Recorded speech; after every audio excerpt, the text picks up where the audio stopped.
Hello guys, this is शिक्षा उपाध्याय। आप सभी का हमारे यूट्यूब चैनल बीएलएड कोर्स पर हार्दिक स्वागत है। गाइस, आज के सेशन में हम काइंड्स ऑफ इंटेलिजेंस यानी बुद्धि के प्रकार के बारे में डिस्कस करने वाले हैं। इसके बाद हम नेक्स्ट वीडियो अपलोड करेंगे जिसमें आपको थ्योरीज ऑफ इंटेलिजेंस यानी बुद्धि के सिद्धांत के बारे में बताएंगे। तो गाइस चलिए देखते हैं बुद्धि के प्रकार। तो बुद्धि के 3 प्रकार बताए हैं कि कौन, थॉर्नडाइक ने बुद्धि के 3 प्रकार बताए हैं थॉर्नडाइक ने। एक साइकोलॉजिस्ट हैं थॉर्नडाइक, जिन्होंने अधिगम का भी सिद्धांत दिया है। ये थॉर्नडाइक महोदय जो हैं ये बुद्धि के 3 टाइप बताए हैं। कितने टाइप बताए हैं? 3 टाइप बताए हैं, जिसमें से एक है अमूर्त बुद्धि। अमूर्त बुद्धि जिसको इंग्लिश में क्या कहते हैं? Obstruct intelligence. और सेकंड है सामाजिक बुद्धि। सामाजिक बुद्धि जिसको इंग्लिश में कहते हैं सोशल इंटेलिजेंस। और थर्ड है गामक या यांत्रिक बुद्धि। गामक या यांत्रिक बुद्धि। गामक या यांत्रिक बुद्धि को इंग्लिश में कहते हैं मोटर और मैकेनिकल इंटेलिजेंस। मोटर मीन्स गामक, मैकेनिकल मीन्स यांत्रिक। यानी अमूर्त बुद्धि, सामाजिक बुद्धि, गामक या यांत्रिक बुद्धि। और अगर बात करें ये थॉर्नडाइक के अकॉर्डिंग है। और अगर गैरेट एक साइकोलॉजिस्ट जिनका नाम है गैरेट, क्या नाम है? गैरेट के अकॉर्डिंग ये जो गैरेट नामक साइकोलॉजिस्ट हैं ये भी 3 बुद्धि के 3 प्रकार बताए हैं। एक सामाजिक, एक गामक या यांत्रिक, और मतलब एक सामाजिक ये कहे हैं, एक अमूर्त बुद्धि कहे हैं, और तीसरा इनके अकॉर्डिंग है इसी के स्थान पे ये इसको मूर्त बुद्धि कहते हैं। कौन सी बुद्धि? मूर्त बुद्धि, यानी कि कॉन्क्रीट इंटेलिजेंस। इसी को ये नाम दिए हैं मूर्त बुद्धि। बाकी 3 बुद्धि के प्रकार ये भी बताए हैं। तो थॉर्नडाइक और गैरेट ये दोनों लोग बुद्धि के 3 टाइप्स बताए हैं।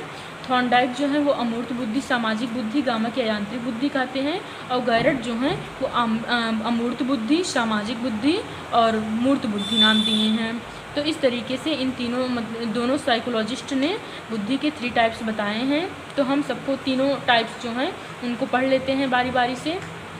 पहला है अमूर्त बुद्धि। अमूर्त बुद्धि जिसको इंग्लिश में कहते हैं एब्स्ट्रैक्ट इंटेलिजेंस।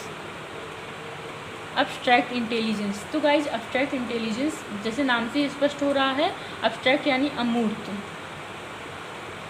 ऐसी वस्तुओं जिनके बारे में ना हम उनको देख सकते हैं ना हम सुन सकते हैं, ऐसे वस्तुओं को कहते हैं अमूर्त। ये हमारे विचारों में होता है। यानी अमूर्त चीज़ों के बारे में केवल हम विचार कर सकते हैं, थिंक कर सकते हैं, लॉजिक लगा सकते हैं, लेकिन उनको हम देख नहीं सकते हैं। तो इस प्रकार की बुद्धि जिसके पास होती है वो क्या बनता है आगे चलकर? वो मतलब जैसे कि उसको हम बोल सकते हैं फिलोसफर या दार्शनिक बनता है, या चिंतक बनता है, कवि बनता है, और चित्रकार बनता है जिसको आर्टिस्ट बोलते हैं, साहित्यकार बनता है। तो इस तरीके से जिसके पास अमूर्त बुद्धि की अधिकता होती है वो क्या बनता है? वो साहित्यकार, चित्रकार और कवि बनता है। और जिसके पास सामाजिक बुद्धि की अधिकता होती है, हम एक बार ऐसे क्रम से लिख लेते हैं। जैसे कि एक है अमूर्त बुद्धि। अमूर्त बुद्धि यानी अब्स्ट्रैक्ट, और फिर उसके बाद है सामाजिक, इसको इंग्लिश में कहते हैं सोशल इंटेलिजेंस। और फिर है यांत्रिक बुद्धि यानी मैकेनिकल इंटेलिजेंस, या इसी को हम कहते हैं मूर्त बुद्धि। बस इन लोगों का नाम अलग है, बाकी डिफिनीसन या उसके कॉन्सेप्ट जो है सेम है। तो इस तरीके से मूर्त बुद्धि को इंग्लिश में कहते हैं कॉन्क्रीट इंटेलिजेंस, कॉन्क्रीट इंटेलिजेंस। तो जिस व्यक्ति विशेष में ऑब्स्ट्रैक्ट इंटेलिजेंस की अधिकता होगी वो कवि बन सकता है, साहित्यकार बन सकता है, दार्शनिक बन सकता है, चित्रकार बन सकता है। और जिसके पास सोशल जो इंटेलिजेंस है उसकी अधिकता होगी उस तरीके का व्यक्ति व्यवसायी बन सकता है, कूटनीतिज्ञ बन सकता है, सामाजिक कार्यकर्ता या नेता बन सकता है। और जिसके पास मूर्त बुद्धि की अधिकता है वो क्या बन सकता है? वो मिस्त्री बन सकता है, कारीगर बन सकता है, इंजीनियर बन सकता है। इंजीनियर बन सकता है, क्योंकि आप यहाँ नाम से ही जो इसका दूसरा नाम है गामक या यांत्रिक बुद्धि, यांत्रिक नाम से ही आपको पता चल गया होगा कि इंजीनियर भी बन सकता है जिसके पास मूर्त बुद्धि की अधिकता हो। तो गाइज अमूर्त बुद्धि की अधिकता जो है वो जिसके पास है वो कभी साहित्यकार चित्रकार बन सकता है। यानी अमूर्त बुद्धि में जो जिसके पास अमूर्त बुद्धि की अधिकता होती है वो अब्स्ट्रैक्ट थिंकिंग बहुत अधिक अच्छे से कर लेता है। जैसे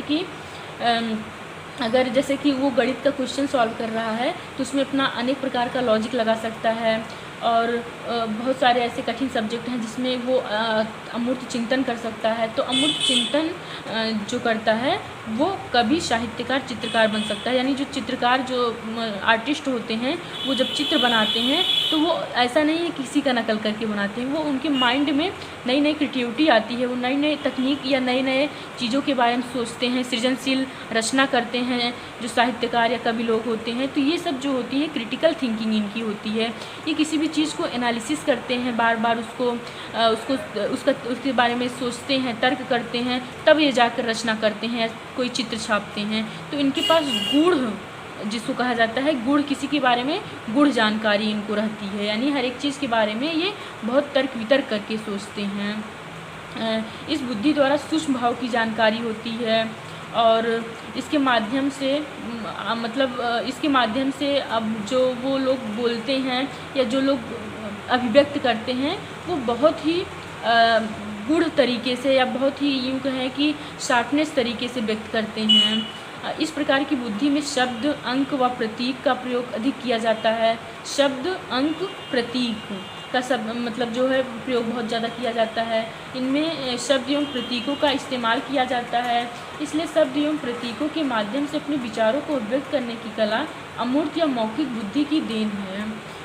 विद्यालय में पठन, गणित, भूगोल, इतिहास आदि ऐसे ही विषय में सफलता के लिए अमूर्त बुद्धि का विकास किया जाना आवश्यक है। नई योजना बनाना, नया आविष्कार करना यानी न्यू इन्वेंशन करना, न्यू थिंकिंग करना इस बुद्धि के सहारे ही संभव है। इस बुद्धि के अमूर्त और सामाजिक बुद्धि के अंतर्गत देख लेते हैं। इस बुद्धि का संबंध सामाजिक अनुकूलन की योग्यता से है, जिसकी सहायता से व्यक्ति अपने को समाज के अनुकूल व्यवस्थित कर लेता है।